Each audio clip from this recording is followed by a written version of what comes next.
Вітаю, шановні друзі!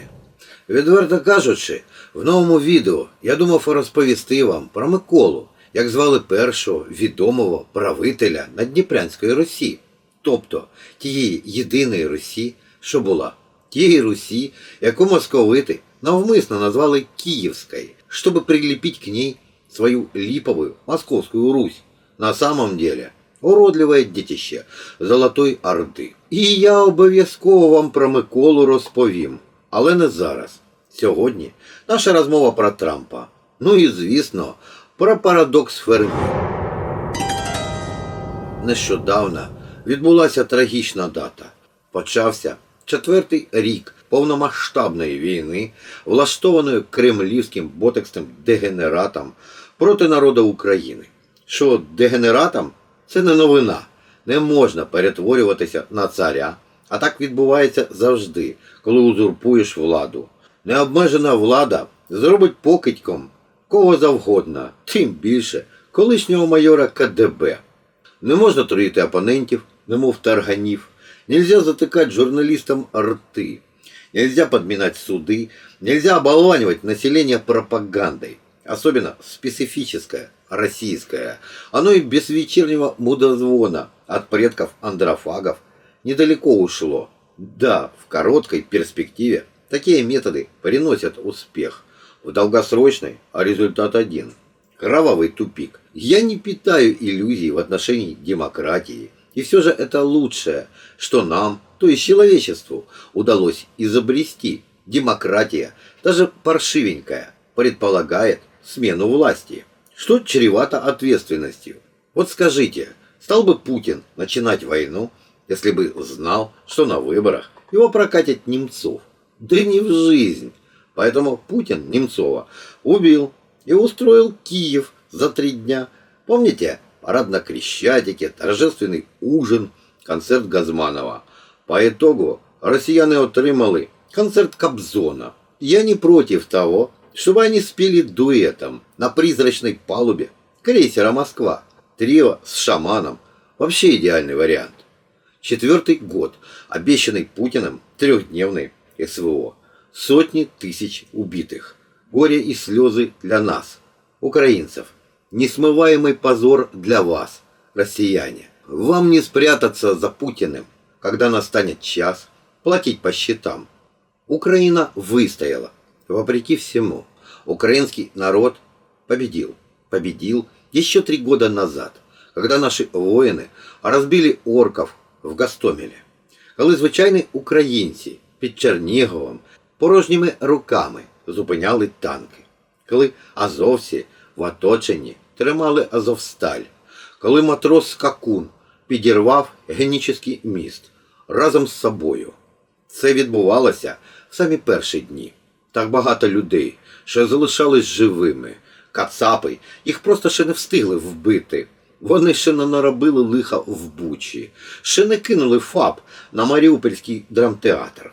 Но вже тоді безнадійно програли. Вне зависимости от того, что будет завтра. Вы пришли на нашу землю. Хорошо. Какого хера вы пришли с оружием к нам? Кто сказал? Возьмите семечки, положите сырые, Хорошо. чтобы хоть подсолнухи росли, когда вы здесь Хорошо. пляшете. Эту войну можно было закончить раньше. К 9 мая 22 года, я думаю. Помните, как Путин прикинулся дедушкой под пледиком? Прямо как тарантул, симулировал смерть. Биологи называют эту защитную животную реакцию танатозом. Пересмотрите эти кадры. Путин явно готовился давать показания. Типа, я не специально, она первая начала. Это было написано у него на ботоксной роже. Видать, испугался, что свои растерзают. А россиян хлебом не корми, дай прикончить обделавшегося царя. Как они прикончили последних Романовых. Но так называемый российский народ не восстал. Украина самотужки розчавити цю потвору не могла. Не ті в нас в вагові категорії. Но условный Запад, а точнее Байден, не стал. Может, испугался, что Россия упадет в объятия Китая? Не знаю, ей, к слову, не привыкать. Московия, а именно до уровня Московии, Путин опустил своими идиотскими скрепами Россию там и родилась, в качестве вассала Золотой Орды, которая, в свою очередь, была вассалом Багдыхана. Он правил всей империей. Из города Ханбалык, как при Чингизидах, назывался Пекин. Так что сталинская песенка про братьев навек имеет вполне реальное историческое наполнение. Москва, Пекин, Москва, Пекин, идут вперед народы, за светлый труд, за прочный мир, под знаменем свободы. Жуть. Но, повторяю, Байден кремлевскую моль давить не стал. Предпочел варить ее в нашей, украинской крови, как жабу. Так себе вариант. Сказанное вовсе не означает, будто мы неблагодарны американцам. За Хаймарсы, за Брэдли, за Патриоты.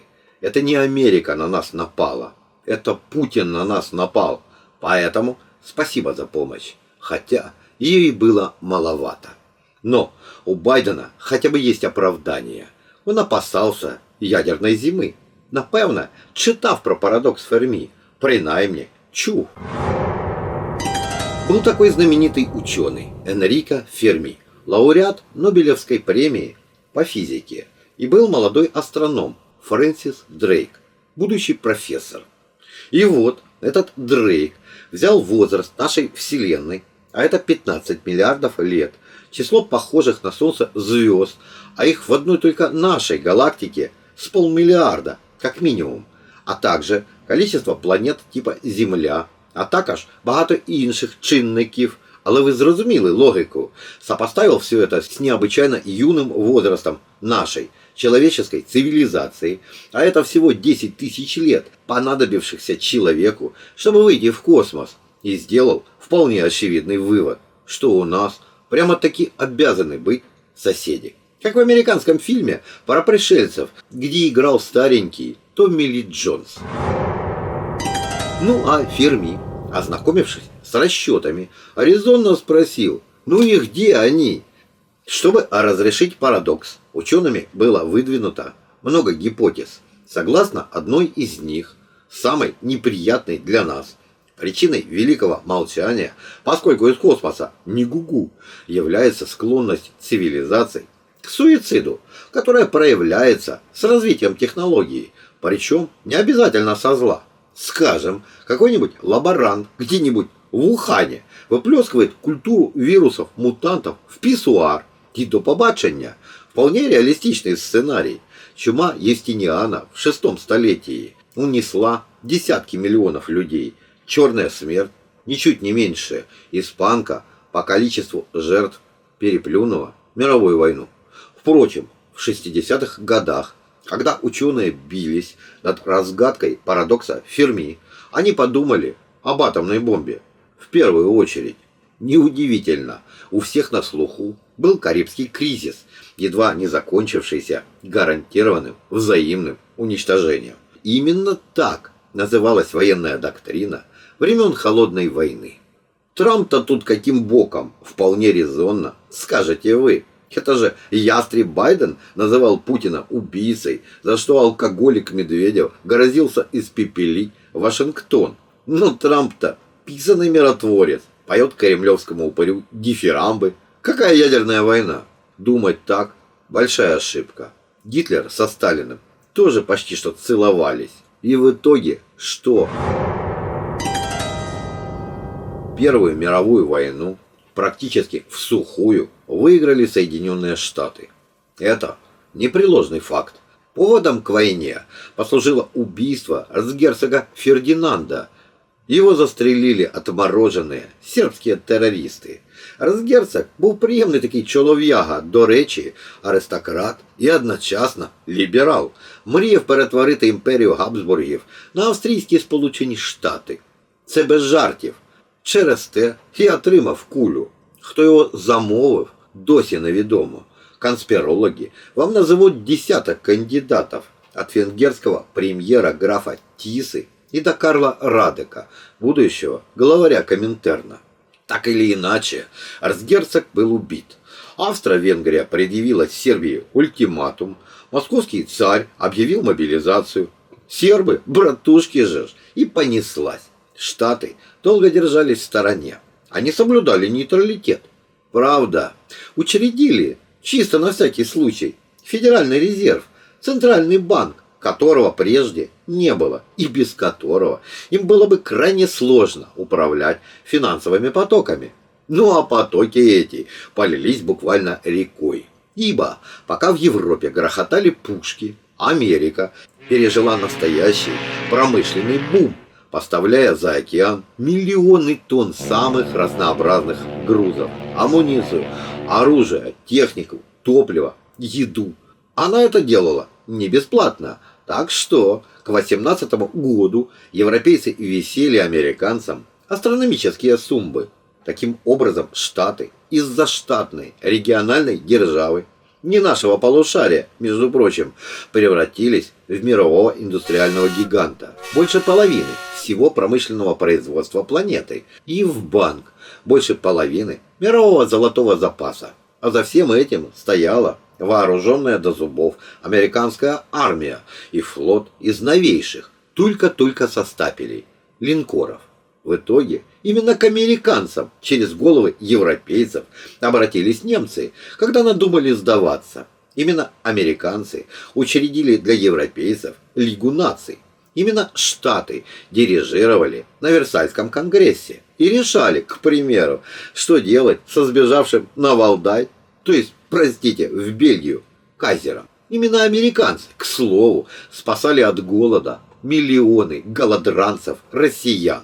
Голод россиянцам организовали красные. Но у россиян к красному флагу никаких претензий. По схожему сценарию для Штатов развивалась и Вторая мировая война. Ее развязали два упыря, Гитлер со Сталиным, когда расчленили Польшу. За поляков вступились англичане с французами, и началось. Но Штаты больше 2 лет соблюдали нейтралитет. В этом смысле поведение президента Рузвельта было тождественно поведению президента Вильсона. И да, американцы снова организовали ленд-лиз. Новый промышленный бум излечил Америку от Великой депрессии, постигшей ее после предыдущего экономического бума, случившегося в итоге Первой мировой войны.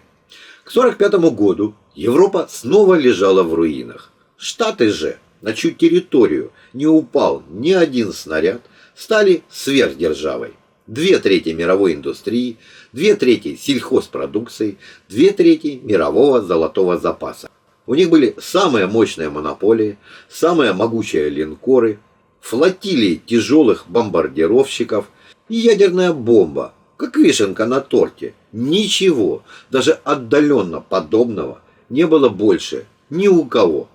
Ни у изрядно потрепанного совка, ни у полудохлого рейха, ни у захеревшей Британской империи. В итоге Штаты учредили ООН, МВФ, МБРР и всю Бреттон-Вудскую систему в целом, сделав доллар мировой резервной валютой. Бинго! Давайте сразу обозначим рамки. В том, что я только что сказал, нет никакой конспирологии. И даже намека на конспирологию нет. Нет никакой мировой финансовой закулисы. Нет никаких сросшихся лапсердаками сиамских хитрецов, в существовании которых верил недолугий московский царь. Президент Вильсон не подталкивал этого августейшего дурака нападать на Германию, точно как и Рузвельт не подначивал Сталина оккупировать Польшу и убивать поляков в Катынском лесу. Просто большая страна с большим человеческим потенциалом и предпринимательским духом, надежно защищенная океанами от любых ТВД, воспользовалась ситуацией и реализовала возможности. Вот и все. И это важно понимать сейчас, ибо американцы и сегодня убеждены, что за океанами они, как у Бога за пазухой. Помните, как взбеленился Трамп, когда Зеленский попытался сказать ему, что и Америка, мол, тоже в опасности? Трамп именно после этих слов украинского президента как сорвался с цепи. Владимир Александрович нечаянно попал в самую чувствительную точку, в нерв. Ибо весь замысел Трампа, а если не Трампа, то Маска, построен на том, что на океаны они могут положиться. Отсюда и вся эта дичь с аннексией Гренландии. Она им нужна, чтобы сбивать ракеты над Арктикой. Спрашивается, а откуда эти ракеты полетят? Что-то мне подсказывает, что не из Швеции, и не тогда, когда Трамп ринется спасать Украину. Сбивать баллистику, если, конечно, баллистика останется у Путина на тот момент, Трамп планирует в самом финале мировой войны, которую будет пережидать за океанами, пока не настанет час для россиян заплатить по счетам. Россияне, от вашей страны останутся рожки до ножки, ну и редкие земли, так полюбившиеся Трампу. Чтобы добывать их вахтовым методом, не надо 140 миллионов ртов. А еще Штаты займутся восстановлением Европы. Колыбель цивилизации, как-никак. Так уже было дважды. Где гарантии, что этого не случится в третий раз? По окончании Второй мировой войны в 1945 году Штаты стали лидером свободного мира. Прилагательное «свободного» в данном случае произношу без иронии. Вся наша история говорит о том, что идеальных обществ не бывает. Утопия не получилась у самого Иисуса Христа при первом его пришествии. Так чего было ждать от Ленина, Пол Пота, Савонаролы или пророка Мани? Будем реалистами, но так уж вышло, что либо демократия и свободный рынок, где хватает гнойных язв, либо сталинский ГУЛАГ, либо гитлеровский Дахау. Став лидером свободного мира, Штаты начали выстраивать сателлитов по своему подобию. Либерализм и все такое прочее в одном флаконе. Свобода личности, свобода совести, свобода слова. Ну и, разумеется, судный процент. Куда ж без него? Не без изъянов, повторяю, но все же лучше Соловков и Дахау. Пользовались Штаты своим положением гегемона? Ну, естественно, да. И это логично. Если ты много чего производишь, то тебе надо это все кому-то продать. Значит, у потенциальных покупателей должны быть бабки. Отсюда упор на уровень жизни, на обеспеченный средний класс. Не из филантропии, не из человеколюбия, но это и не важно. Отсюда план Маршалла для послевоенной Европы, отсюда Тайвань, южнокорейское чудо. Последнее, кстати, наглядно показывает, что несли своим сателлитам Штаты, а что вечно голодный Советский Союз. Смотрим на Сеул с Самсунгом, смотрим на Пхеньян под красными тряпками, сопоставляем. Понятно, что все это работало в комплексе. С долларами, которые повсюду ходят, с Кока-Колой, которую повсюду пьют, с джинсами, которые повсюду носят, с рок-н-роллом, который повсюду слушают, ну и с авианосцами, разумеется, тоже, которые могут приплыть к вам в любой момент. Но уже к концу 90-х годов стало очевидным, приближается новый кризис, масштабный и комплексный во всех сферах бытия. Они же взаимосвязаны. Фукуяма ошибся со своим концом истории. Человечество всегда развивалось, расширяясь. И когда аргонавты плыли в Колхиду за золотым руном, и когда Колумб ступил на берег Пуэрто-Рико, и когда Нил Армстронг шагнул на поверхность Луны, человечество должно осваивать другие миры. Ему не годится капсулироваться на Земле. Оно тут прокиснет, сколько по шопингам со спортзалами не ходи. Да и не позволит этого мировая экономика. Она уже давно трещит по швам. Вся современная денежная система, финансовая пирамида, достигнуты ли пределы роста, как называли проблему в 70-х, я не знаю, но мы явно на пороге фазового перехода. Или накануне грандиозного шухера, как выражался один из героев свадьбы в Малиновке. Первые звонки идут уже давно.